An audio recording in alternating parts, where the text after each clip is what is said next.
Welcome to Understanding Independence. On this episode, I have Ramadan. Hello, my name is Ramadhan Ahmed. I am a second year mechatronics student here at TUT. My religion of choice is Islam, meaning I'm a Muslim, and I enjoy many things like playing chess, playing basketball, reading books, watching anime. Yeah. On this episode, we'll be talking about religion and its importance on you as a person, as well as varsity life balance and how to balance that.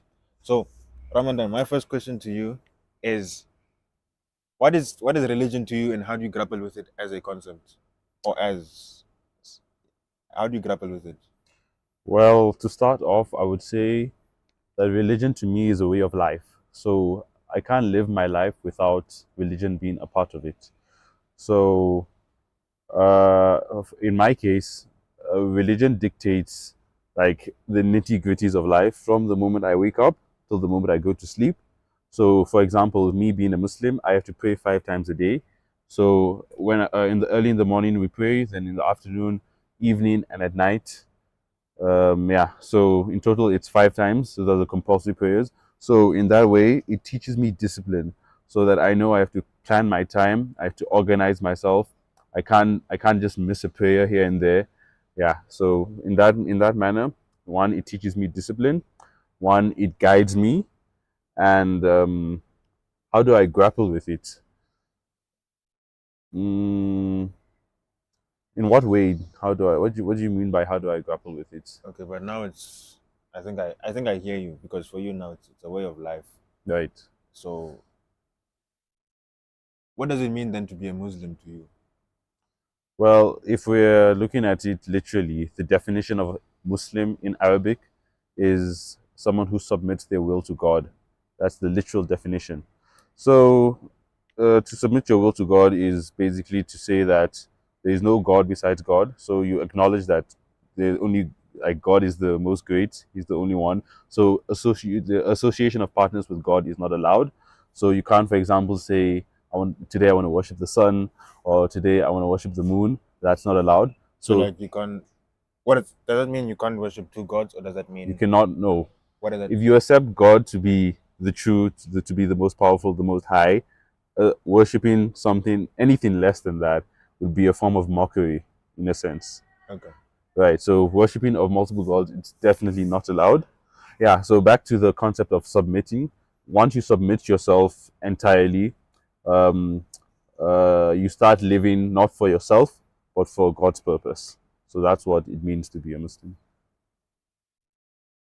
Okay, so I know oftentimes like when it comes to Middle East, right? Yes. Most of the conflicts that are happening there are like let's say okay, even if we take out the Israelites, right? Which Right. are then I think Jews, Yes. right? Even if you take that out, you still have the fight between say countries like Iraq, Iran, Saudi Arabia, Yemen, Oman, and that's because of like the difference between I think Shia Muslim and Shiite Muslim. So what's the difference? Do you know the difference between them? You mean Shia and Sunni? Yeah, Shia and Sunni. Sorry. Shia. Yes. I actually want to say a lot on that. So first of all, yeah, the difference between Shia are like more of a sect. So majority of Muslim, around 90 something percent of all Muslims around the world, Mhm. whether it be in Europe, in America, Africa, Asia, Yeah. majority are what we call Sunni Muslims, which are like what Muslims are in general, right? So then the Shiite Muslims are like a branch of, so they're more of a sect. So they have some strange practices that are not followed by the broad Oh, majority of yeah. Muslims. Yes. Now back to the conflict that you mentioned. So there are a lot of factors that I would say contributed to Yeah. all the conflicts that My are main taking place. yeah. I understand my main point was just the difference between the The two Shia and Sunni. because I wouldn't say that's the main reason for the wars. I don't think that's the main reason for no, the I'm not saying wars. the main reason, but there's a lot of tension around like let's say if you belong to a certain group, then Yeah. in times of war, that now it's like it's us against them. Oftentimes, that can be something you can fall back on if you get me. Within the country? within like different countries. So Okay, my main point was just I wanted to understand the difference between Shia and Sunni. Sunni, right? Yeah, that's what I wanted to understand. Okay. So you're saying then Shia is a sect, Yes. and then Sunni is The broad the majority broad of majority yes. of. Given that you're Muslim, how important is it to you as a person? Okay, so I just want to correct you there. I It's mean, a like mistake Islam. that a lot of people make. So the name of the religion is Yeah, I Islam, mean Islam. I right? mean Islam. And the people who follow the Yeah, it's religions are Muslim. called Muslims. Same way, the name of the religion would be called Christianity, Mm. and the followers are Christians. Yeah. So Yeah, it's not about that. It's Islam. no, it's okay. Yeah. So what was the question again? What it means to me? How important is it to finding yourself, Okay. for understanding yourself, grappling with yourself as a person? What does it mean? When Okay. you ask yourself, what does it mean? What does it mean to be me? What does it mean to be a person? How important is religion to answering that question? Okay. To answer your question, I will go to. Okay, so I'll go to the our holy book, right, which is called the Quran, Mm. right? So within that book, there are many commands, there are many guidances, there are many words of wisdom, which help me and help a lot of Muslims around the world to grasp their way through life. So to answer your question on how important is it to me, I would say it's very important um, because the teachings and practices that we learn within the religion guide us through life. So, for example, if we're asking ourselves, what is the purpose of life, right? That answer is answered within the religion. Why are we here? What are we supposed to do on our time here alive? Those questions are answered. So, the the challenges we face in our everyday lives, those can be those religion can help to answer those questions. So it's like your. It's like a guide. So would you say then that every problem that you have, for most problem that you have, for most um deep, intense problem that you have, you go to the Quran to to see what it says and then use that as what you should do. I guess yes. Do you want me to elaborate? Yeah, if Let me think of an example. Okay, let me talk about the concept of morality, right? okay. So, with regards to morality, where do us as humans get our morality from? I would say that the vast majority tends to whatever society deems moral or immoral Mm. is what we consider to be good and bad. So, for example, like killing, we know killing isn't bad. Why? Because we've been brought up in a society where killing is condemned. Our parents Wait, taught wait. us Killing isn't bad or killing is killing is bad? bad. Okay. What? You What? said killing isn't bad. When did I say killing isn't bad? Okay. Maybe I heard wrong. Okay, Okay, but killing is bad. killing Okay. is bad, yes. I said we know that killing is bad Okay. because we've been brought up in a society where killing is condemned. Our Mhm. parents taught us that it's wrong growing up. So yeah, that's how we deem what's right and what's wrong because society tells us to. But then society is not an objective source to judge from. Rather, it's more subjective because it's deemed by what people think. So, for example, if you think that something isn't so bad, and he thinks that nah, it is actually bad, we'll have a conflict. So, to get a true objective source of morality, I believe that we need to turn to religion because who decides what's objectively wrong and objectively right? It's God. So whatever God deems to be objectively right, we can't argue with that. Do you understand where I'm coming from? Mm. Yeah. So that's how I would say it helps me find my way through life as well. So you already have a set of questions instead of, I mean, not questions. You already have a set of guidelines that you have Values, instead of trying to figure out by yourself where, because let's say for someone doesn't have who's atheist, I suppose, right? or who considers themselves atheist, Yeah. they have to then figure out all of these different questions. Whereas Yes. for you, you already have a list and guideline of what to follow, what is right, what is wrong. Yeah. So in this case, that then minuses the amount of things you're thinking about. Yes, you can put it that way. Okay. Do you have anything else you want to say on that? Mm, let me ask you a question. What religious group do you fall under? In Christianity. Christianity. Yeah. So have you been brought up Christian since you were Yeah. little? Yeah. Okay, what faction of Christianity? I'm not too sure. All right, so you just went to church as a kid and Yeah. learned like the basics. Okay, so what do you believe? Who do you believe God is? Let me ask you that. For me, when you ask the question of who, right? Mm, Who is a sense of, a being. I was gonna say person, but for me it's more of a, like you're saying, it's a being or a deity. And then how I grapple with it is more of, for me it's just something that I should submit to, because thinking about who who the being is, or that question in itself is, I don't have I don't Okay, have let the me try and help you out. Are you trying to say that your concept of God is a being that is so incomprehensible yeah, that you cannot even begin to fathom yeah, like the being? yeah, because there's something that happened. Let's say you're going throughout life, there's just something that you can just feel that they just happen in a way that Yes, it can be a coincidence. yeah, Okay, so an all powerful being is what you consider God to be, yeah, like to dumb it down to one. yeah, Okay. Also, you said something interesting. You said something that you submit yourself to, which is very interesting because that's the definition I gave earlier of what a being a Muslim is. Somebody that submits themselves entirely to the will of God. So technically, I could say you're a Muslim from that definition alone. Do you understand? mm. Right. Okay. But Yeah. I don't wanna what I don't wanna do is get into Nitty gritties. to the Israel okay, to the Islam versus Christianity Yeah. debate, I because get that.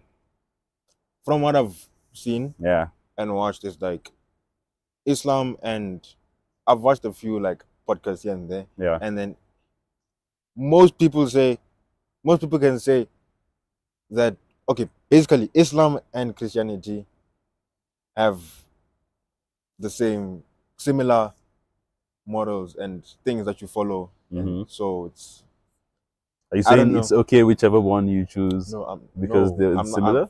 That's your choice what you choose. Yeah. I'm just saying it's similar. So I'm not. I don't have the. I don't know enough about the nitty gritty of. So it's not gonna be something I'm gonna get into. Yeah, that's fair. That's what I'm saying. Right.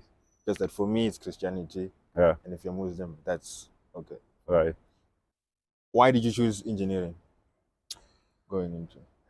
Yo, I don't know to this day. But the reason I think that I went into this field as opposed to other fields, it's just more interesting to me. So to give you some exposition, I was initially going to do pharmacy because that's what my parents were driving me towards. Before, okay, so you did. I'm guessing you did NSC in. Grade 12, yes, honestly. Okay, then from there, Came straight to uni. okay. Right. So I was initially going to do pharmacy. Mhm. That's the direction I was going in. Then I thought to myself, do I really want to do pharmacy? I thought about all the chemistry I would have What to were your learn. options? So you had pharmacy, and then You see, the problem was I didn't know at the time. okay, So what my parents were advising was that I do pharmacy or something in the medical field, right? was there a reason? What was what are the reasons? Yes, because my father he is in the medical field, and then my sister she's studying towards Older the medical sister. field. Oh, My older sister, yeah. So it has to be older than sister because, but yeah, okay. um, yeah. So I was initially going to go towards that field, but then I thought to myself, this isn't me. I don't really have too much of an interest in it. Mhm. And then I was advised to do more research on what I like. And This is then around what? this was grade 11 when we were choosing universities to apply to. Okay, okay. Yeah. So then I found engineering. I figured out that I liked technology as a whole. I Uh-huh. liked the advancements it made, and the field that would be most suited to that is engineering. So I dabbled a bit. I did some research into the different types of engineering. So and then I slowly but surely I created a short list of options. So at the end of the day, I had mechanical engineering, electrical engineering, and computer engineering. I didn't know mechatronics existed at that time. Okay.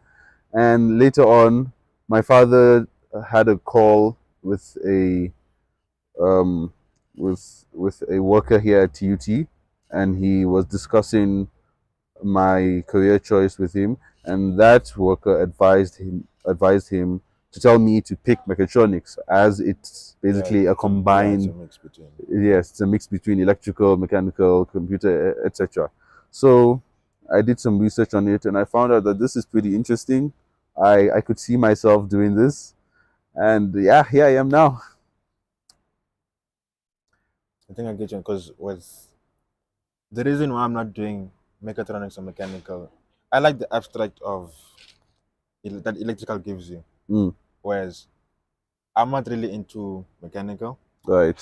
so that mechatronics wouldn't be for me because You don't like the mechanical side of it. yeah. But when I was researching, because I remember I think around grade 9, when I was researching, I found it wasn't a bad option. Mm. It could be something interesting as well. So, but then, what do you think then of? You said you didn't know mechatronics existed, Nope. right? When did you find out that it existed? Around that same time, Around grade 11, grade 11, grade 12, grade actually. 11, It grade was 12. very late. Okay.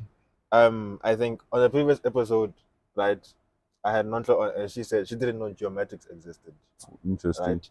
And that was a tough. I think on the 10th episode, I think I had a friend of mine from high school, Yeah. and then she was saying that college is better than varsity, right? So the reason why I'm linking all of these, my question is then, so you have life in high school and then you have life after high school, right? Correct. And then from my point of view, what you hear what you hear in high school about life after high school is completely different from when you're in When you're when you experiencing yeah it when for you're yourself. experiencing for yourself. Yeah. As in you don't have that much information. Like Mm. let's say you didn't know about like mechatronics, geometrics, the things that are available to you. Even the benefits of college over varsity and how that works. Things like that where you don't have as much exposure to the many different options that you have available to you after High school. high school compared to what you hear in high school. Mm. So, my view on that would be yes, it should be more easily accessible. So, first of all, I think two parties are to blame. First of all, Okay. ourselves, Okay. because I blame myself for not doing enough research. I could have went more into detail. I could have read more articles. I could have done more to make myself more informed. So yeah, I'm partly to blame, and then the other party to blame would be, um, I would say, society as a whole, because there's so many resources available to us, Mhm. but it's not being properly communicated to us. So like the adults that are supposed to be helping us to navigate our way through these, yeah, they could maybe do a better job to allow us to be more informed. And with the thing of colleges versus universities, I don't really have much. I don't know too much on it, Okay. Yeah. so I don't really know if I can comment. Okay. Okay. So my pushback on that one is when you're in grade 11, grade 11, grade 12, you should be doing research on. But my point is, not many people know what they want to do. Yep. So when you're researching, how do you know what is where to go and what? I mean, first of all, you know yourself. You know that you like one thing and you don't like the other.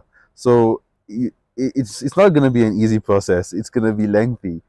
It should be that you put you what's the word I'm looking for? You invest your time Mhm. in a way that will allow you to eventually find what you want.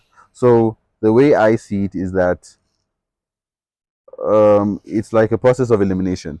So you ask Okay. yourself, do I like medicine? Let's say the answer is yes. Mhm. Then you next you'll ask yourself, what about medicine do I like?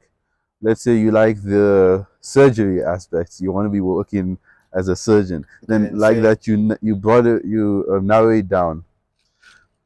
okay, then how would you say you like mechatronics, Yeah, right?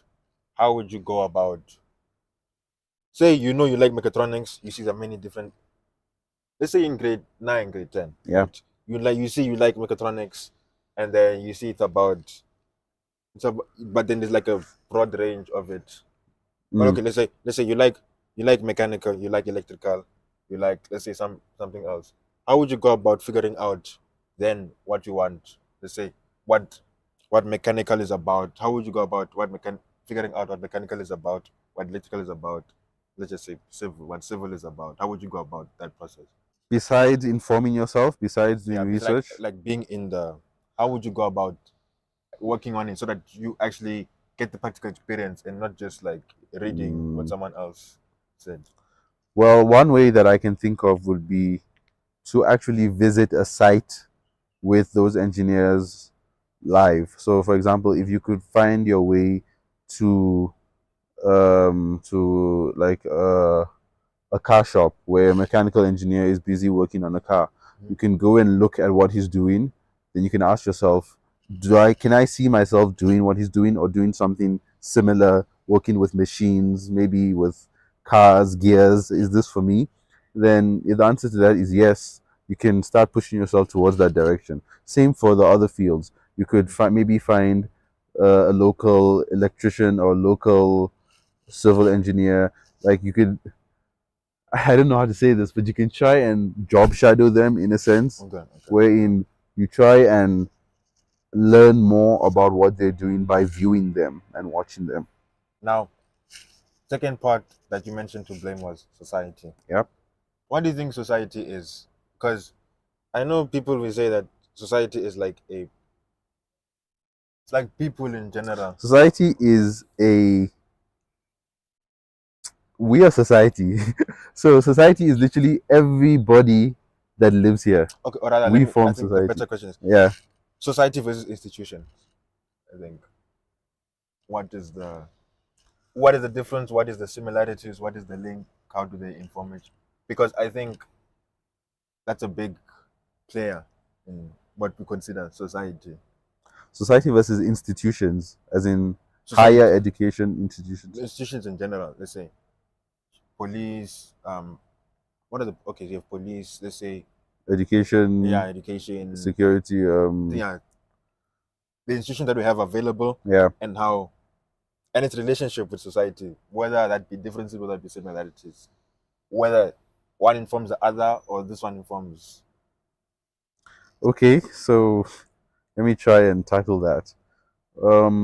With regards to institutions, I think that they form a part of society. So the way I view society is that it's a collection of individuals. So him, you, me, the next person, when we come together and we reside in an area, we form what we call society. So, with regards to the institutions, the policeman down the road, the mailman, your high school teacher, the restaurant owner, all of them together, they form society. So, I don't really know how to answer your question with regards to who's to blame. Okay, my main point, the point I'm getting to is with society, right? Yeah. Most people often blame society for society expects this from me, society expects that from me. Yeah.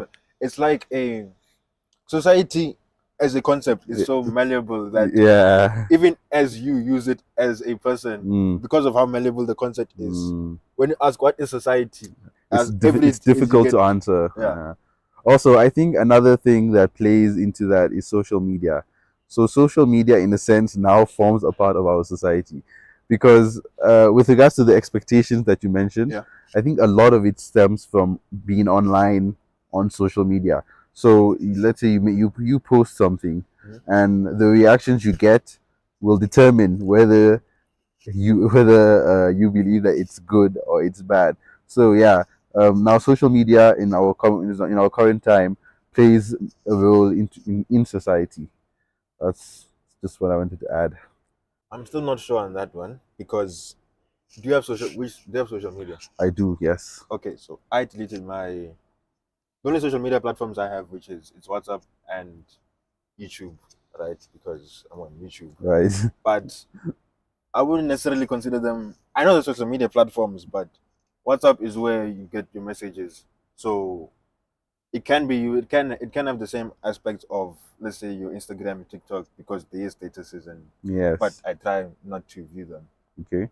And then YouTube is like, Content consumption. even if it's not content consumption, like literally anything you need to find, you go to YouTube. Yeah. It's like your search engine. Mm. Like this course, you go to YouTube for.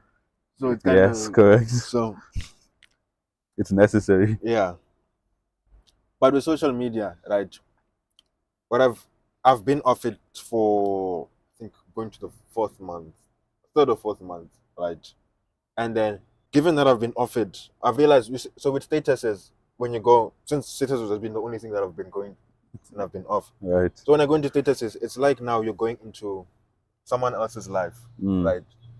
You click on this one, you're in this person's life. You get an update from their life, Yeah. and now, even if you don't want to, somehow you're thinking about it, right? Mm. Then you go into this other person's life. Now you've got like 4, 5, 6 people's lives on your mind. Right. So I think even now I've also been less and less posting my own statuses because now everyone is posting their own life story. Yeah. So it's kind of like, if I compare that to how people lived before social media, I was thinking like this other day, if I compare that to how people live, let's say our parents lived before social media. Yeah. If I did something big in my life, I just take it and I'd move on. Whereas now, if I do something big, even if it's just me being on a plane, I'm gonna post. Yeah. Right. And now, I see I see someone posting about that time in their life where they went on thingy, and I'm gonna feel like I'm gonna give a revision, right? Sort of revenge. Mm. It So creates now, expectations. huh? It creates Yeah, I get it. expectations. So I'm gonna do like a sort of like I wanna show them, right? Yeah. I wanna show them that I also have my own part of life. It's not, so with that, it's like I don't have my own. You're not able to be private. Nobody's able to be private in their own lives anymore. And I think that privacy is is. It's I optimal. can't say if it's necessary or not, but it's definitely helpful. It's definitely necessary. Yeah, privacy is definitely necessary. I understand what you're saying with regards to the whole social media part of things. See, the problem with social media is that it's the good and the bad. So, because in our time, we kind of need it. Like how you mentioned YouTube, it's necessary. So, some aspects of social media, we need them. We can't go on without them. But in some other parts, like the tweeting, the posting, the flaunting, yeah, we can do without those. They're not that necessary. Yeah. Then with regards to apps like Instagram and Twitter. So you see, the thing about Twitter is I use Twitter, but the reason I use it is because of its easy access to information. The moment something happens in the world, somebody somewhere has already tweeted about it. So I like how easily the information is transferred from place to place, and then I can easily view it from my phone. Instagram, Instagram and TikTok, no, I don't really see the benefit of them because they're very similar in the sense that they want to capture your attention span. They want to capture your attention, and it makes us have a very short attention span. So, for example, the TikTok TikTok videos or Instagram Reels is what they're calling it. Yeah, they're basically the same thing, and I do not recommend them. In fact, even YouTube Shorts, I highly I do not recommend them because what I realize is the more that I scroll, the more videos I watch, the shorter my attention span gets, and I can't focus. There was literally a time where I could not focus at all. I tried to watch a 10 to 15 minute videos and I found myself getting bored like the first couple of minutes, I'm like, what's going on? And then slowly, I realized that I cannot be consuming such fast-paced, short content anymore. So yeah, it's literally brain rot. Yeah, Now, okay, so since we're on social media, right? The yeah, reason why I said we can't necessarily blame social media mm, as of yet is because the people who made the decisions right now are yeah, still our parents. And so let's say when I think I don't know what generation we are in, but you still have like the millennials, yeah. right? I think Who we're Gen Z. yeah yeah probably, right? So right, me and you right now, let's say we're now we're below 25, right? Yeah, So there isn't really anything we can do to influence the world. There hasn't really been anything we could have done to influence the world, mm, right?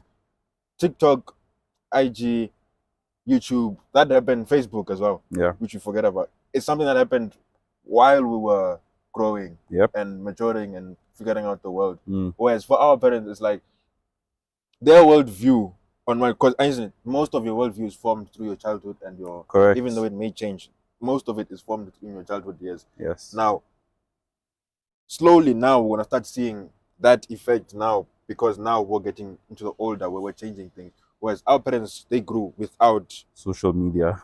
or let's say for those who have like older brothers, older sisters, Yeah, some part of their childhood they grew up without social media.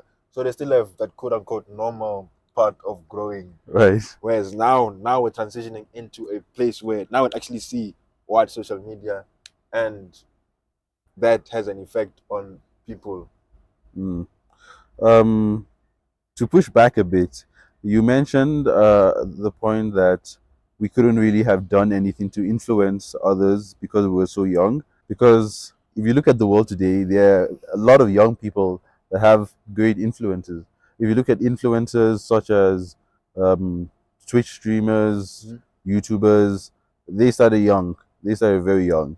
And look at them now. They have massive audiences. They have massive influences. Like they can literally tweet something and everybody will be talking about it for the next week. So yeah, with regards to the influence that young people have, I think social media has bolstered that quite a lot because it's made it very easy to connect from person to person. What was the other point that we were talking Okay, about? it's fine. So okay, so I get you on that. Social media has allowed young people to be influential, Yeah, but then I'd say the minority of young people to be social and to be influential, right? yeah. Because Not every It's not everybody. yeah, Yeah, because it's only a certain portion of young people who reach that threshold of being influential, yeah. right?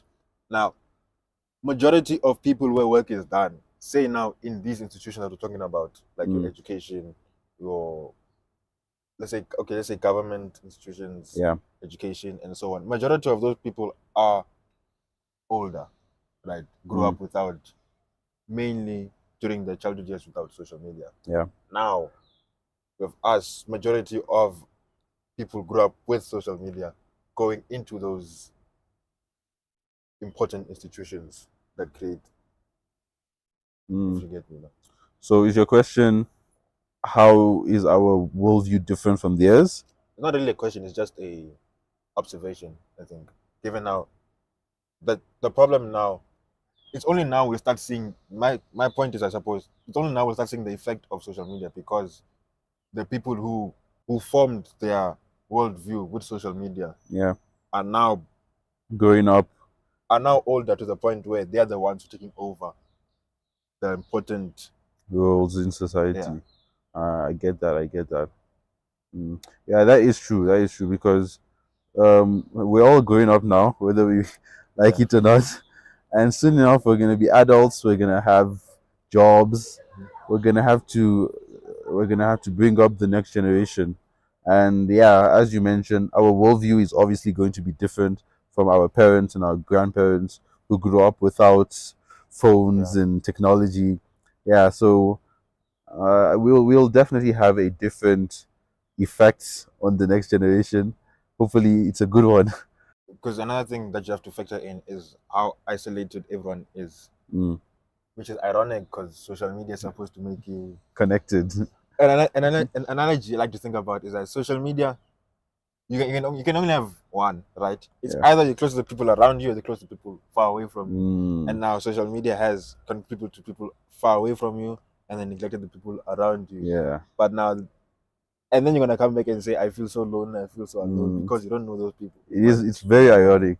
Yeah, So- basically social media, it has connected us with people far away Yeah. and pushed us away from people right next to each Yeah. other. So that's another thing to think about. But then now bring in AI as well, Mm. right? And if a company finds a product that they can capitalize on, even though it's to the detriment of young children, They'll do it for They'll sure. do it. In fact, they've been doing it. right? Now you have this thing of iPad kids right now. Yeah. That's before AI. iPad kids, Yeah. like Where even small kids that have devices. yeah, you know how have you seen those memes where like young children Mm. on iPads they can't like they have to be always staring on the iPad. Like small children, like maybe I think like 3 and younger. Wow. Like they call them iPad kids, like 3, 2, 1 on the iPad. Like they always have to be you remove the iPad, they start crying. Like they Wow. have to look at the iPad. Addiction. You haven't seen I haven't seen that. No. okay, but there's like they call them iPad kids. Mm. And I think they're saying that their parents now are millennials, Mm. right? Now you have us, which is Gen Z, right? Now you have Gen Z, who themselves are addicted to social media. Yeah. Because I think one part for me, here's one thing with me, right? Around I saw, I think there was a boom in motivational content around 2021, Yes. right? Mm. 2019, I was consuming that content. So this is around grade 9, I was consuming that content. So by the time it came around 2021, I already gotten what I needed. Yeah. And I was already through it, Mm. right?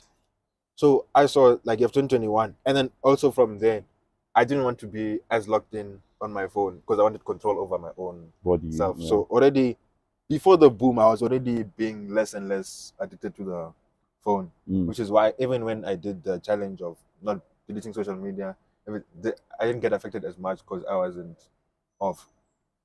But given that, I think I don't see is how addicted people are to social media. That's one thing I know I don't see, Mm. right? But I'm hearing that it's a big problem. Like people are addicted to social media. Now, social media as it is, we still haven't fixed that problem Mm. with AI coming in. AI, its use cases, I think even AI its use cases now, right? Not to mention the reports of varsity using ChatGPT for Right. yeah, there's that, right? But AI's use cases right now are just in niche, small places. Right. It's gonna move into the businesses where now every single place you have, it has a AI incorporated, making things easier. Mm. So that's coming, and then you've got parents who are addicted to social media with AI coming in, Mm. and with social media, given how powerful it is right now, it locks you in on your worldview. So anything you see, you're gonna see more of what you want to see and Yeah. not the full view. Mm. So that's a scary part. It's very scary. AI in itself is very scary because have you seen those AI clips where it imitates, like it tries to mimic the voice of someone else Mm. and then it recreates it? It's very scary because it's very hard to discern whether this is the real person or this is an AI recreation of it. And it's going forward, it's going to be really hard to discern what's true and what's not. I think right now it already is. 'Cause Yeah. You said you're going to Twitter to get information, Yeah. right? How do you know which source is right, which source is wrong? You already have people who don't trust the mainstream media because of it doesn't reflect the true what's Yeah. happening on the ground. Mm-hmm. It's already Yeah, it's a mess. yeah. It's already a mess, and AI is just going to make it worse. And I like how you mentioned that those iPad kids, right? Yeah. The way I see it is that going forward, our parents, the parents, which is going to be us, Mhm. are going to be addicted to social media. Mhm. Our children are going to be addicted to social media. So it's really not looking good. And I don't know how we're going to fix it because we as parents would be the ones that are supposed to take charge. But if we're already addicted, how are we gonna take charge? And children learn more from seeing. Yeah, So by you can't say don't be on Instagram and while you're IG when scrolling. you yourself on. Yeah, no, it's going to be a very interesting future. You mentioned about how you withdrew from social Yeah. media. What do you think stemmed you into doing that? Why did you do that? Did you just want a break? With me, I've realized I've had a clash between control over my own life from a very young age. I've always wanted to do things my own way, Mm, right? So there's always been that thing of like, this is not right, and then it keeps on nagging me. So yeah. in friend groups and everything, like that's just been me, right? I have struggled with being alone, as in okay, so like let's say I'd be in a friend group, right? Yeah. So I'd been in a friend group, but then I could feel this isn't really the friend group for me. So then that naturally leads you to being alone, Yep. right? Not being alone in the sense I'm not part of the group, but I can feel it's not working out. So let's say what I mean by alone is that I'm fine talking to like people. Social skills. I played soccer for a while, so I'm good conversing. But if it's not working, it's not working. That type of thing. So it tends to, let's say, like just this is just me personally. I just tended to be more alone because that's much better than being with the friend group, right? Okay. So even from a natural perspective, I've just wanted to do things my own way. It just there's just been not my own way, isn't I decide this and then this happens. It's Mm, more like that inside voice where you can just feel. mm. It's more like being in tune with that inside person, right? So if I can feel something not working, then I've just been more focused on being able to understand and, let's say, make sure that that inner person is good. So essentially, you want to be in tune with yourself. Yeah. Like you want your actions to reflect your inner voice. For me, it's not a voice, more of an energy. Okay. So it's hard to explain, but more of that. There's like an energy. So when something isn't wrong, I can feel like it's like it becomes a nagging feeling where it has to Mm. be fixed, right? So once it's fixed, then it's more. That's when I start to enjoy a bit more, and Okay, I think I get it. I yeah. think I get it. But then with social media, it's like with social media, I think if before I started the challenge, right, I'd do something. Let's say you scroll on like IG for like 3 hours. That happens. You like I'm gonna Yeah. scroll for 10 minutes and then you spend three When you hours look at the there, time, like, oh my and God. then 3 hours are gone. Yeah. And then I just get that sense of I'm not doing enough on the other side. Let's say I'm not having enough time here, Mm. but then on social media, I'd go there to take a break. Mm. But then after that, I still need to get off the phone and like sleep and like relax Yeah. and think about things. But mainly it's for control. So like, I think I bring back, let's say around 2019, like 2020, when I was still in. Denzel Washington said a quote is like, I'm paraphrasing here because I don't remember the full quote, but then he was saying that that was back when parents used to complain that young people are always on the phone for like 2 hours, Yeah. for like forever, Mm. like 5 hours, you're always on the phone, you can't do anything else. That was back then. So like Denzel Washington said, like young people right now, they can't stay off the phone for like a week. If you stay off the week, they wanna panic. Like this was back in 2019. So I'm like, no, I wanna be that person who's able to stay off the phone for like a week. Mm. Even right now, I gave my phone there because I didn't feel comfortable. I'm not gonna use it. Right. So, but like staying off the phone for a week, right? So that's been my thing to come back to, because you wanna be in your surroundings, and then more and more as I've been off social media and been I've gotten more into my surroundings. You're becoming more aware. So essentially, what you want to do is you want to ground yourself so that you're living in the real world at Yeah. every moment. So you're not missing any of the experiences that you're living through, and you're not constantly taking pictures and tweeting about it. I get that. I get that. I think it's more for. It's just. It's not really been a constant decision. I don't want this. I don't want that. I don't want this. It's just that, let's say, like going back to the internal energy, I just feel much better when I'm doing this as opposed to that. And then it's like after getting past, let's say, because even if you have to take it slow, right? So if you have to take a break from social media right now, you will have to get past that 1 week, 2 weeks of I need to get back to my phone. Yeah. That's what happened because I think even anime I stopped watching it, right? So I went off. I need to. You get that 1 week, 2 week, or like a month. Where like I need to get back to watch. Yeah. But after that, you're like, well, life is chill. You Mm. don't have to. And like being okay with being bored. I think that's the main thing that I've learned. Like being okay with being bored and just find your mind roaming around. It's just much more. The feeling that you get from that is just much better than going to social media. I get that, but I would like to push back on the feeling okay with being bored. With me personally, I don't like being in positions where my time is not utilized. So I wouldn't like to. I don't like my time being wasted in that sense. So if I'm in a position where I'm bored, I see it as I'm wasting my time. I could be doing something else. I could be doing something productive. I could be improving on something else. So yeah, in that manner, uh, I don't see how you can get comfortable with boredom. I get you. My now I think it's a difference of definition. Like Mm, for me, what I mean by being bored is that the contrast of being bored is being doing something, right? Being active yes. mentally in something, right? Now, I think better is like between overwhelmed through social media, being on the screen and everything, Yeah. and then being bored. Those are my two.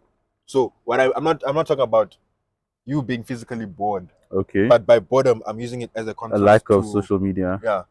So what I mean by being bored is being able to sit and do something without feeling like, And even if you like, let's say you're doing something and like this thing is boring, yeah, but I can you do still it do it. because of Yeah. You don't have to yeah. quickly. It's not You don't need a high.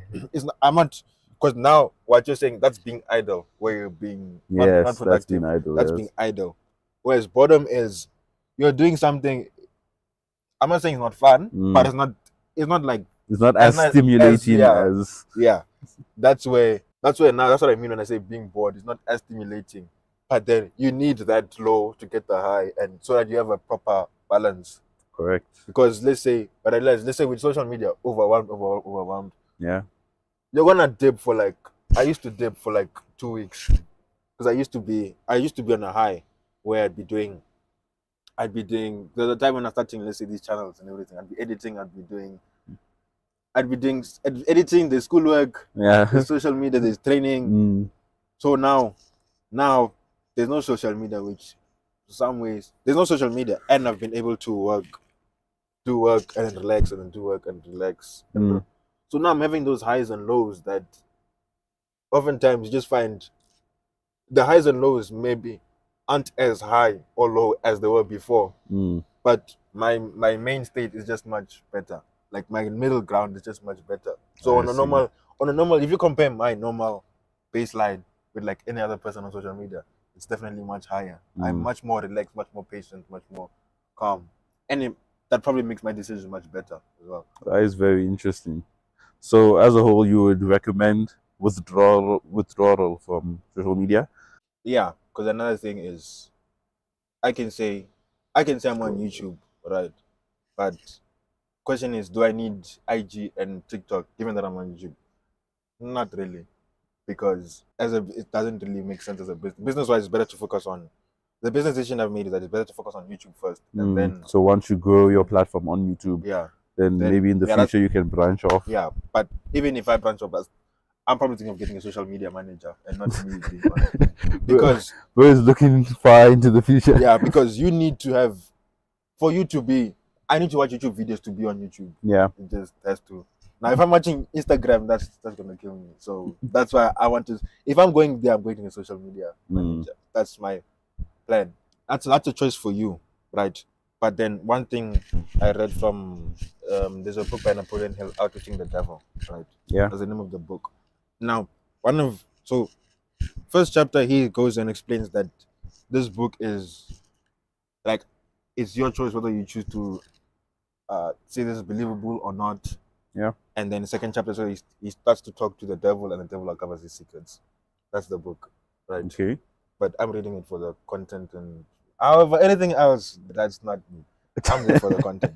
Right? Okay. Now, I think there are one of the so in there, right, would say the devil in the story, right? One of the things he says is that one of the things I use to capture less than 98% of the population is drifting, right? Now, what drifting is moving without a specific purpose, Okay. right?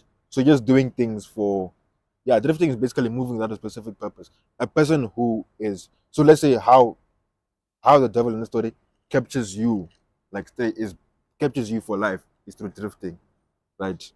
And then how a person is out of drifting is if they get a determined purpose and a desire to like have their own thing, right? Now, what I'm realizing is social media promotes drifting. Drifting in the sense of why are you on, if I ask you the question, why are you on social media? Why are you on IG? Why are you on TikTok? There's no specific purpose. Mm. If you're there, why are you spending? Because I think I was doing a report, right? That I didn't want to do. I was doing a report, right? Yeah. I spent and I didn't want to do it. And I was like, you know how you do a report and you do some time, let's say you spend there for like 20 minutes, 30 minutes, you do something, and Yeah. you're like, you want to sit back and just those are the times you go to IG Yeah. for like 3 hours. And then I'm looking online. I don't have IG, I don't have TikTok. I'm looking, I'm like statuses. I really don't wanna go there. And then I'm Yeah. like off. I'm like, this would have been the part where I would have been on IG. Mm. And then that's your drifting now because you're just going there to feel better. Mm. And ironically you feel worse. But those are the parts of drifting. There's no specific purpose of doing anything. Another example, there's no specific purpose of where you're going or you're just there. And the more the let's say there are times where I'd watch a status and then you just want to watch more statuses because you feel like Yeah. so now that's a drifting now because now you are there's no purpose to what you're doing. You're just moving more and more into drifting. Mm. Another thing is AI, right? You just go. The thing is with AI, right? They say AI improves your efficiency, your productivity, and so on, No, it right? doesn't. Let's say because you can get the AI to generate something for you and Mm. thing. My pushback to that is, what if you don't know what you're doing? Okay, let's say you have a report, right? Yeah. The report is okay. The report we're doing was the statuses of renewable energy in South Africa, right? Mhm. And then you're saying, "Go to ChatGPT, write me a report on this," right?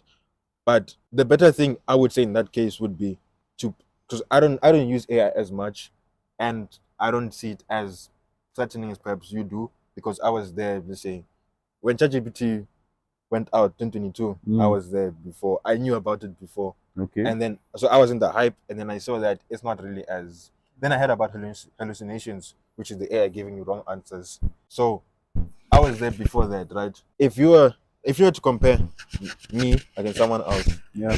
someone else, let's say the first thing they go to ChatGPT and then they research this thing, but then you have a report, right? The report says do this. And your report, you need to figure out, I'm gonna do this. You need to figure out your steps.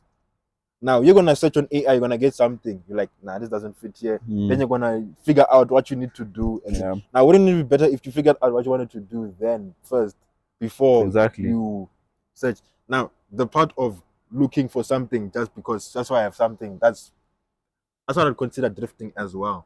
Because there's no specific purpose. You're just getting something and then putting it. So I think AI as well is some part of drifting because people are just going there for the easy route, not for there isn't any thought process behind it or purpose. To add to that, right, I think that AI is being used the wrong way. So when AI first came out, it was said to be this revolutionary new addition to our lives that will change up everything, right? And to some extent, it can help because what I found myself doing recently is that when I'm coding for my module engineering coding engineering software, Yeah. I find that I struggle a lot to understand some parts of the code. And then what I do is I copy the code, I paste it into ChatGPT, and I ask it to explain to me. So then I go line by line. I try and analyze the code so that I can understand, I can internalize it. And then that has really helped me. That has helped me severely since last semester to current day. That's one of the main reasons why I'm able to understand the code. So I can see the benefits of AI, ChatGPT. I can see the good that it can do. Then the reason I say that people are using it incorrectly is because you're not supposed to use AI to create something new. You're supposed to create something on your own and then ask the AI to help you either improve on it or add to it. So what people are doing, what I'm guessing I think high even school as kids are I think doing. also because of the training that they use is on previous work and not Mm, on something exactly. new.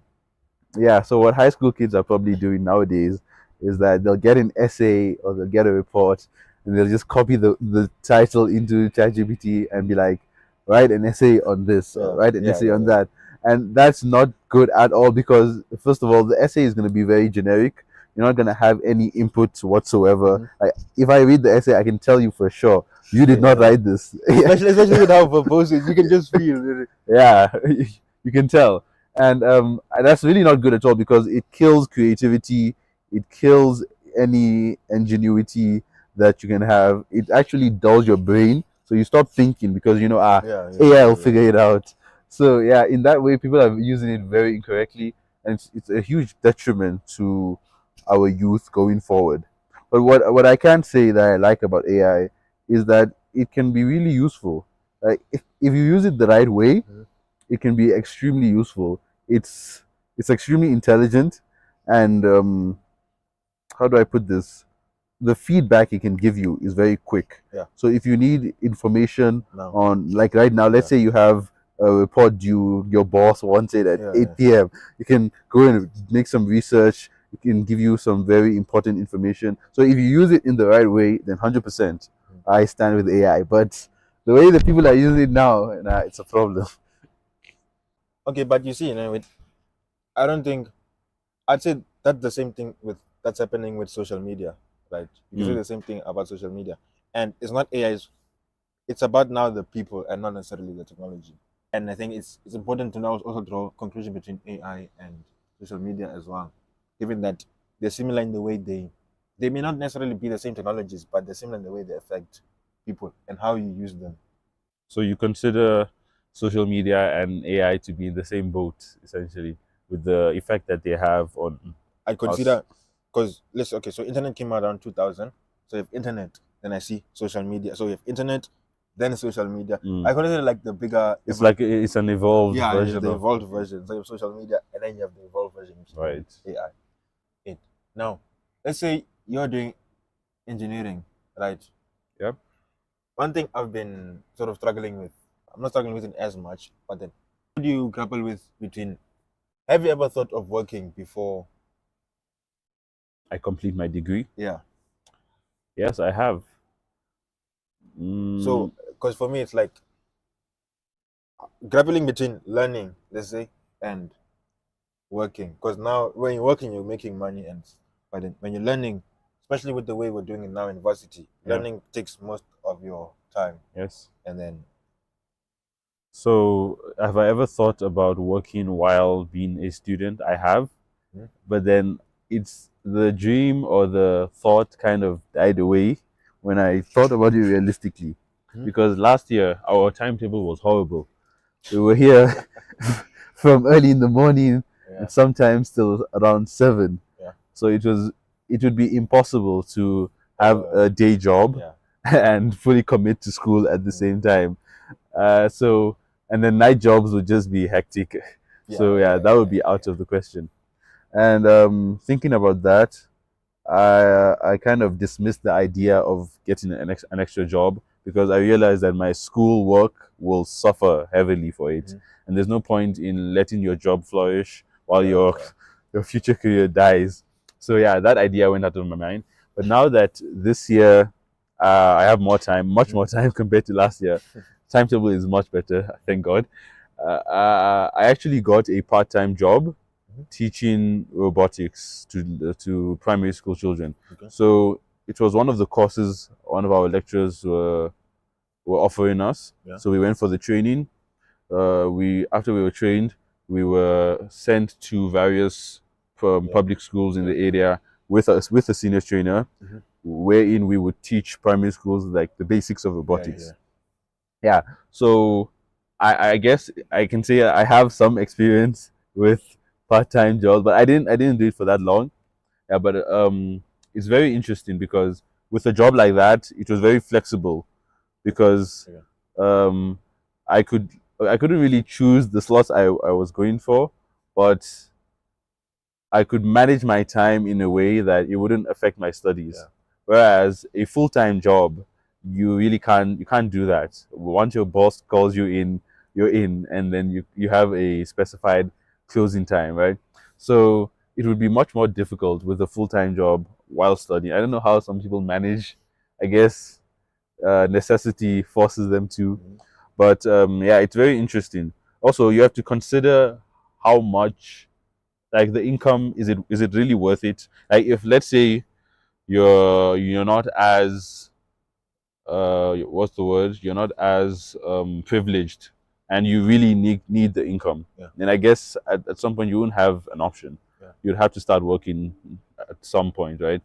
But let's say you're okay with the situation you're currently in, and you can manage up until you complete your degree, then I would say do that instead of going out of your way, stressing more. Because the moment you start working, one of your modules, your marks will drop. Yeah. Yeah.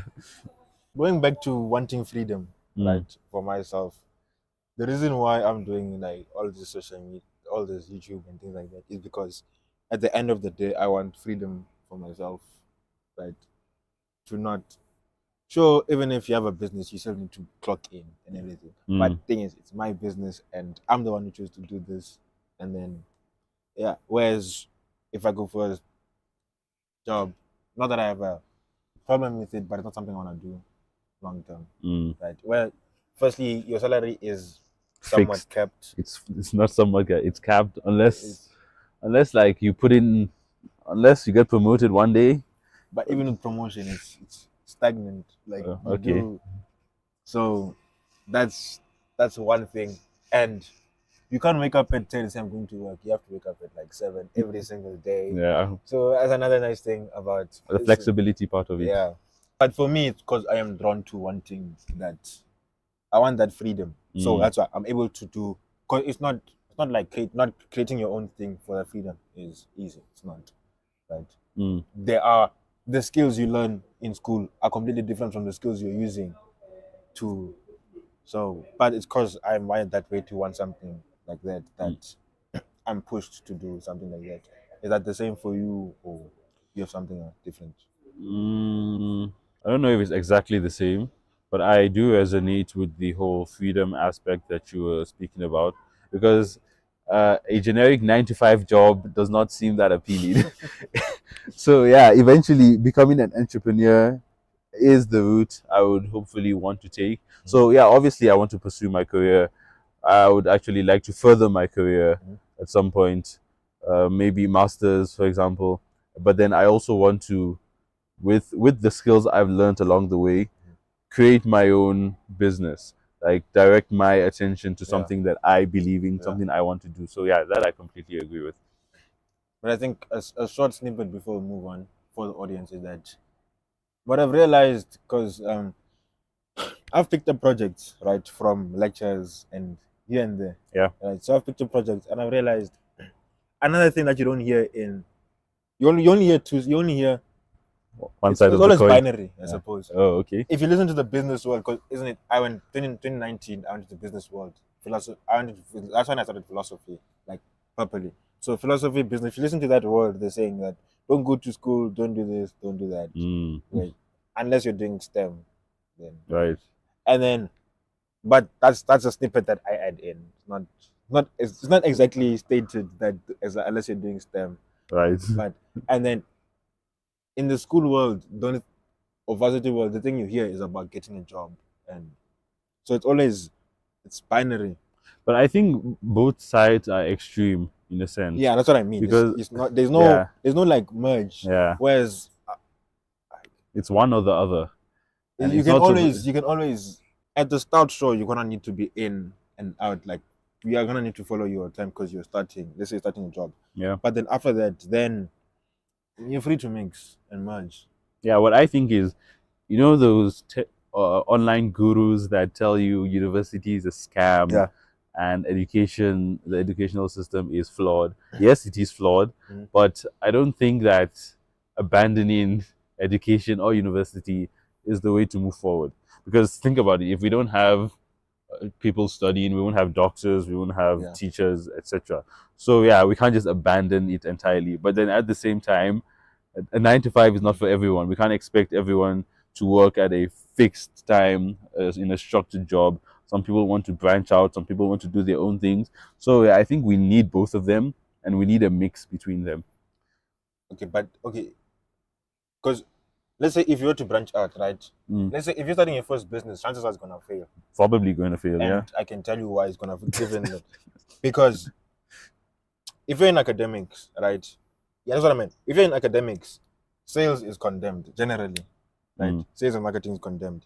If you're in the business world with sales and marketing, sales and marketing, yeah. academics is condemned. Mm, So that's what I mean when it's like binary. There's no if you're going to business, you're gonna need sales. That's a given, that's a marketing. yeah. And now sales, there's like a it's like it's not as sales is about, let's say, giving the product to someone who wants to buy it. That's it. Yeah. That's generally not how people think of sales. It's Mm, like someone's on the phone and telling me about this product and why I should buy it. yeah. That's generally what people think of sales Mm. in the academic. Is Whereas being able to sell the product. it's like, but then now it's like that like boring thing. Like the notion, the concept on it Yeah. isn't. It's a negative connotation. Mm, It has a negative connotation. So that's what I think about the binary. Whereas after, I think it's another thing. Let's say after metric, right? I've realized there aren't any rules to adulthood, mm, right? There are like laws that you have to follow and everything, but right. rules wise, like, you can literally do. Mm. You're free to, however small, however big you want to live. That's on. With regards to, you mentioned something that I wanted to talk about. Okay. What did you just say now? You said something about, I wanted to touch on that, but I can't remember exactly what I wanted to say now. Mm, okay, I'll remind you when I remember. Okay. Now on the last part is energy management, right? Okay. Because energy management in the sense that going back to 2019, I learned about time management, right? Well, quote unquote time management. But later on, I heard it was attention management Mm, because you don't have time, you have attention. If you're doing something with no attention, then you're not there. yeah. That's attention management. And now, an evolved version of that is what I'd say energy management, where now I'm doing YouTube, I'm doing school, and I'm helping lecturers with projects and things like that. Yeah. Right. Those I consider those three buckets. Right. This I can do YouTube thing I can do anytime. I can do schoolwork and immediately do this afterwards. Like Mm, no problems at all. Right. Because I'm using different energies. Like with schoolwork you have to be it's generally it's like studying, it's rigid. You're there. yeah. And then after that you have move into um consider this business, right? Okay. So moving to like content creation. Now content creation is where I'm free. So now those are two different energies where I was like boxed and now I'm tired of thinking. And then here it's like freeing. Now I'm getting my ideas out. So now my mind is getting empty and clear so I can go back to. So now that's what I mean when I say energy management. And that's Mm, how I use the things that I'm doing in managing my energy.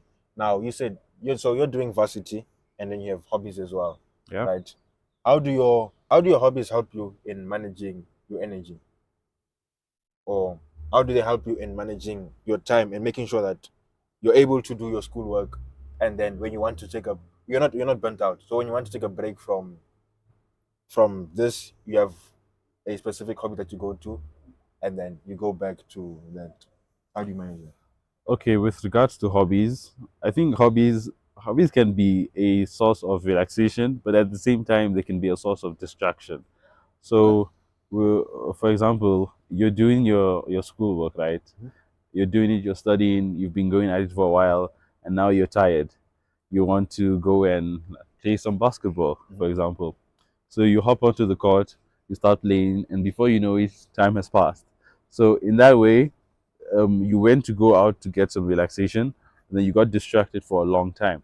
So I think we need to find the balance between where we can manage our time enough to know that okay, I've played for this amount of time.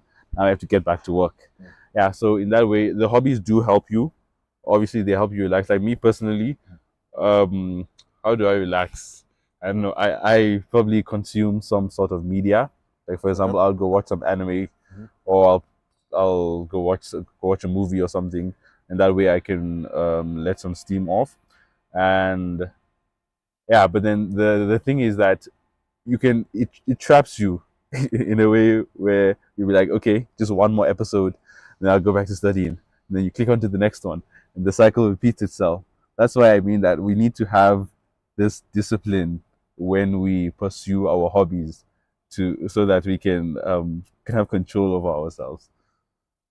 Okay, then they have a specific categorization of your hobbies, right? Let's say if I wanted to, with me, right? Let's say I have a categorization I'd use. Okay. Let's say is when I want to. Well, I wouldn't consider training a hobby, but let's just put, because let's say for some people it is a hobby, right? Because for me it's not a hobby because I played soccer, so for me it's sort of, it's a mix and match, right? Okay. Because sometimes I'm serious, sometimes I'm not. Now I'm serious, but yeah. So for me, it's not a hobby because it was something I pursued for what I wanted to do, and now. So for me, I have that relationship with it, right? Mm. So for me, it's not a hobby, but for some other people, it is. Now, let's say training falls into that bucket, and then let's say cardistry, let's say which is like doing cool tricks with the cards, Okay. maybe playing the piano. That's like my chill. And maybe some people might even do YouTube as a hobby.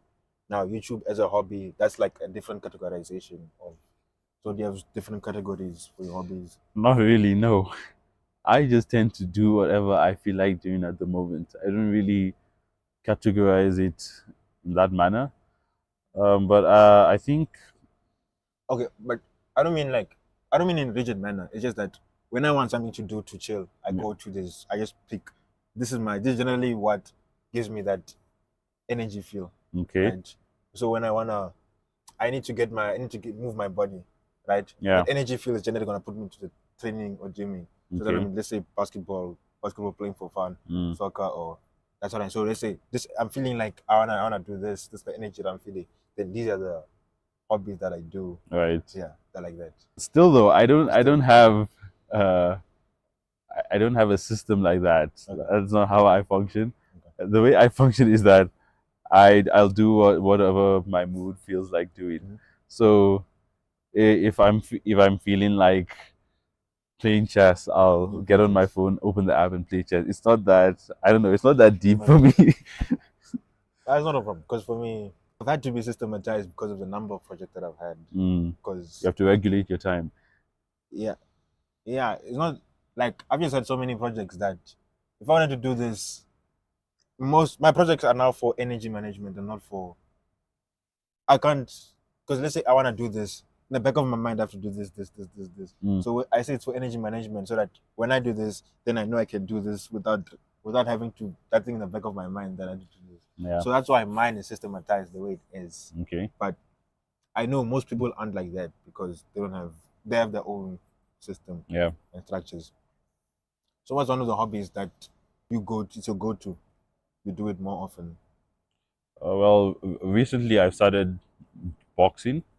Okay. So I purchased a boxing bag. I got some boxing gloves.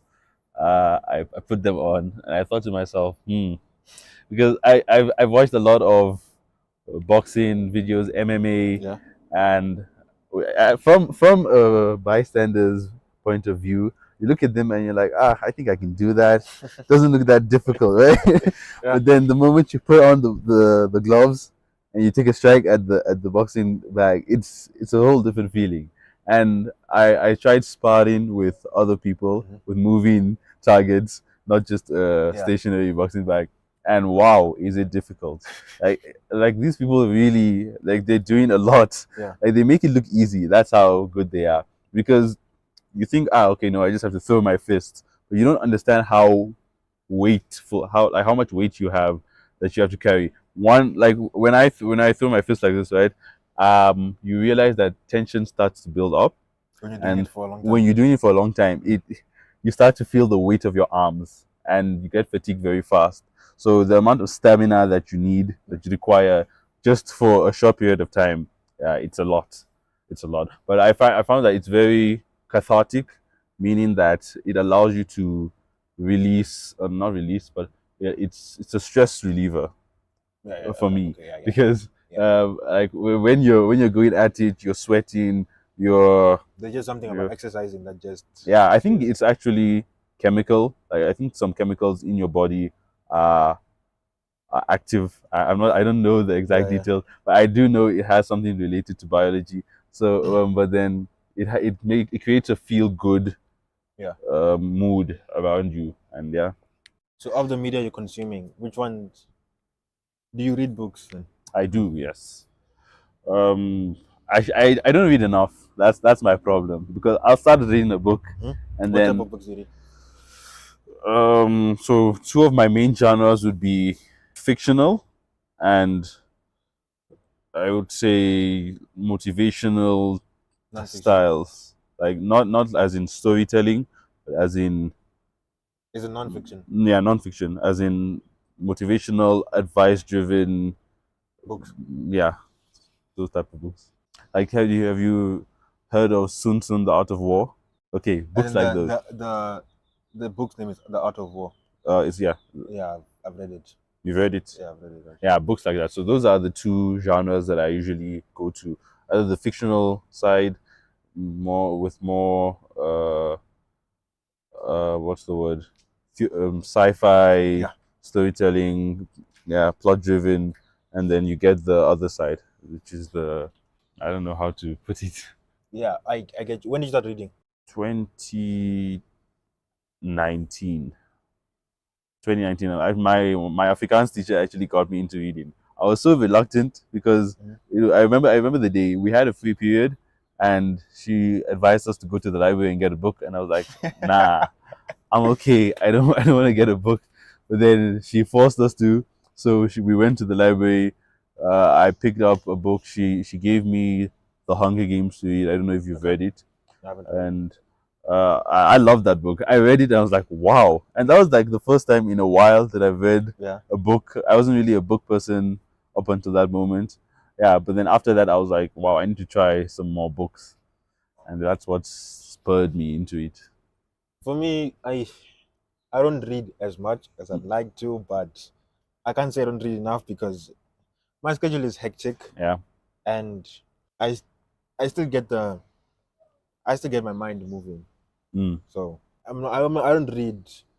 Let's say I read one book, let's say every 2 months, right. and then in a good move, I can read like 2 or 3 books. So I'm not sure on books. Reading books, I don't read much, but it's that type of thing. Yeah, I definitely need to read more. And one thing I've realized is that what reading books helps me do is to, one, improve my word usage. It helps me improve my grammar, helps me improve my speech. Because I'll be reading the book and I'll come across a word that I don't understand. Mhm. And I'll be like, okay, let me Google it, let me find the definition. And then like that, I learn more words. I get more understanding of the English language in general, which allows me to improve my speech. For me, it's more what reading has done is more. I read for, let's say, the concept, and here's what I read for. I read Sun Tzu, right? Yeah. I read The Art of War, and then this has been after reading for some time. I think I read. I haven't been reading. I don't read like regularly, but I've been reading for maybe 2018, 2019 was when I bought my first book, How to Influence People. That was my first book. Right. Now, I've also been into philosophy for some time. So I'd read and then I took a break and then I go on YouTube. Yeah. Now, my YouTube content will be philosophy based on lessons. So it's almost like the content base for books and YouTube has been the same. Okay. Right. So I've had an evolution somewhat in reading philosophy. Now, when I read Sun Tzu, right, it was like even when I read Outwitting the Devil, because Outwitting the Devil was last year. Even when I read that, it was like I was in. Now it's like me and the author are speaking, Mm. right? What I mean by that is, I think I also started writing as well. So perhaps that's another thing that's helped. In okay, so let's say when it comes to my speech, writing has helped me with that. Like Okay. because I wrote my newsletter. Writing is what has helped me with that. Like, so that's my speech. But when it comes to reading, now it's right now I'm somewhat at the point where I'm speaking with the author, as in when you're writing, right, you have your own words, your own tone, your own everything, Yeah. right? That comes through your writing. Now, when I'm reading that, I can somewhat pick up the energy of the author.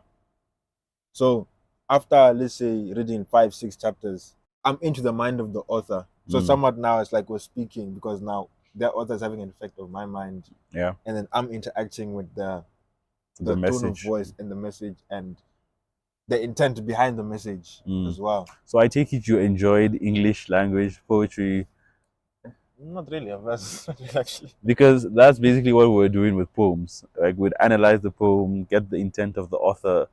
But for me, it doesn't. It happens on a. It's like I'm reading, right? Yeah. And then when I'm reading, it's like I'm transported into like a space, right? And then it's me and the author.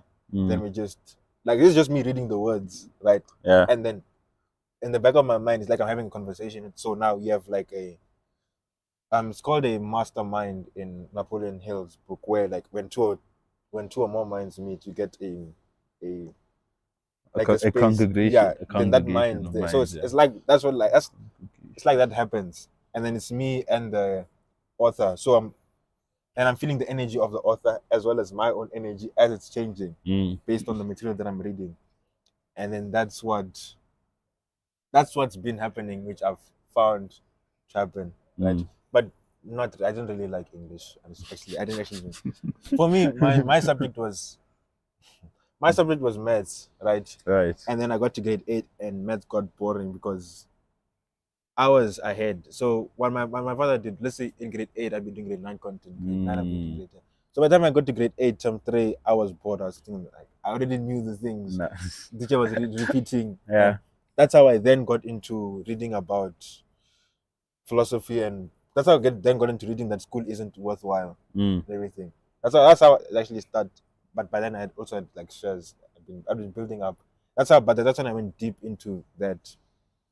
And then I learned about business and philosophy, and then I'd been learning for a while, and then I got to I think around grade 10, grade 11, right? They say communication. Grade 10, grade 11, I was like I'm gonna learn human behavior. How does human behavior work? And some way somehow I watched anime in grade. I started in grade 9, right? Yeah. Then I watched anime, and then I started One Piece from grade 9, Mm. probably February to like November, right? Yeah. Now, from December on, I watched I think Seven Deadly Sins was another one, but that was like my first, right? Now I watched animes like that. I use those animes to figure out human personality, right? Okay.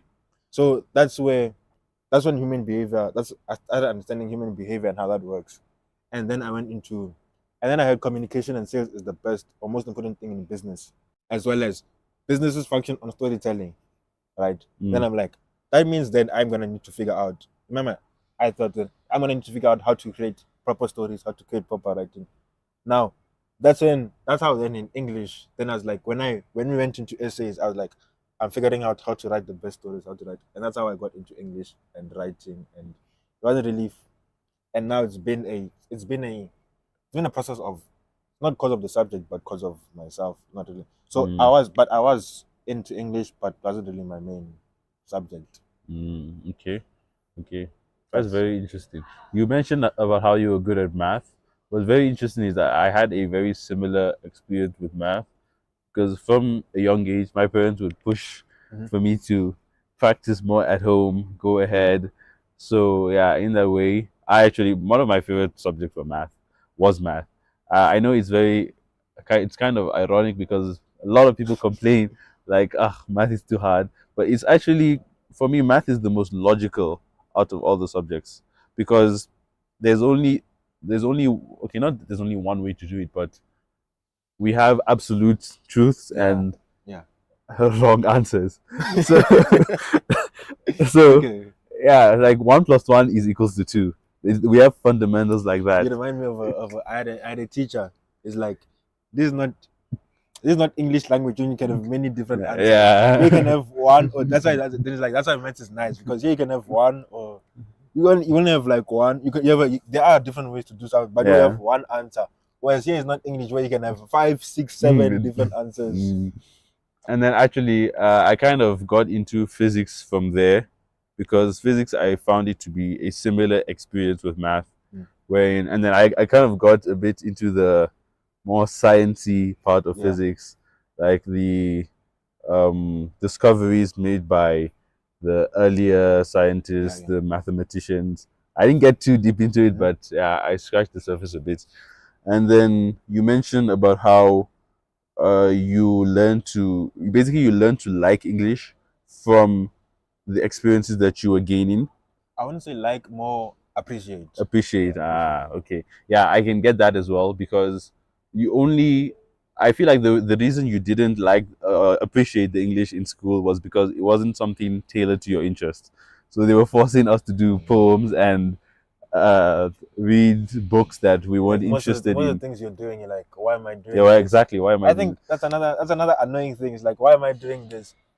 I'm getting, even, let's say, sometimes when I get messages from friends, Yeah, they're like, okay, so this is why they're telling about time management back in LO. yeah. This is why I had a friend, he said he didn't like English, right? Mm, But now I was doing poems and commas, and like, okay, so this is why grammar is important yeah. and everything. So like many of the things you're like, it's okay, so this is why they were important. But the Mm, way they are taught, you're like, even if I go back now knowing this, mm. I still do the same thing. Yeah, actually, that's a big problem with school. The way that they teach us is very wrong because, first of all, we're taught to memorize and cram as opposed to understanding. Because the only reason I was able to succeed in math was because I understood the concepts Yeah. and then I applied it into everything. But the way they want us to learn it is that this is the formula, memorize Yeah. it, and then replicate it in the exam, which is completely flawed. And then the other thing is that, what was the other thing I wanted to mention? Yeah, with regards to the stuff they teach us in LO, for example, time management, substance abuse, Yeah. it's all just in words. We're not taught to apply it in our everyday lives. It's just there. Okay, so do you have any closing words, closing parting remarks? Closing Yeah. words. Let me see. First of all, I would like to say that this was a fun experience. I was a bit nervous coming here. I didn't know what to expect. But overall, I would say Yeah. it was a very positive interaction. Yeah.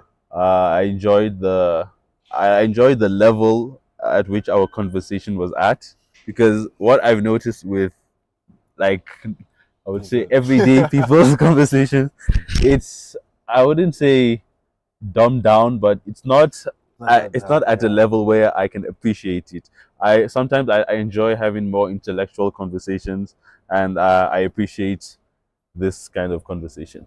No, sure. Thanks. I can relate, but I'm not as angry about it, I suppose. Oh, okay. Because I hear, I get what you mean, Yeah. but I'm not as. Concerned or For me, it's more like some people. Let's say me and you are, I'm guessing you're introvert, right? yeah, I guess so. Somewhat. Somewhat, yeah. So you start in your mind, and so that's what you're used to. Mm, Then you get other people who are more, let's say, out there. yeah. Other people are more practical. So for me, it's more about appreciating the people as they are. Okay. So that's why I'm not as nitpicky, because each person is different and they have their own vibes. And sure, let's say me and you might be here, we enjoy the intellectual conversations, but then there's something, let's say me and you, we don't like about each other, like completely. Mm. So it goes with the person. You can't.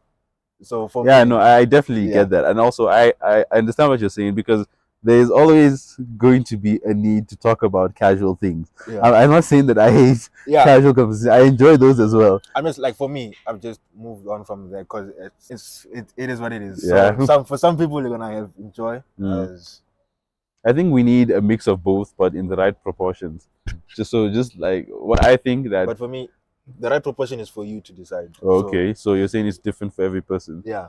So it's more, that's up to you now on who you surround yourself with and how you go out. Okay, that's fair. That's a fair take. So that was understanding independence, and we'll see you in the next episode. Bye.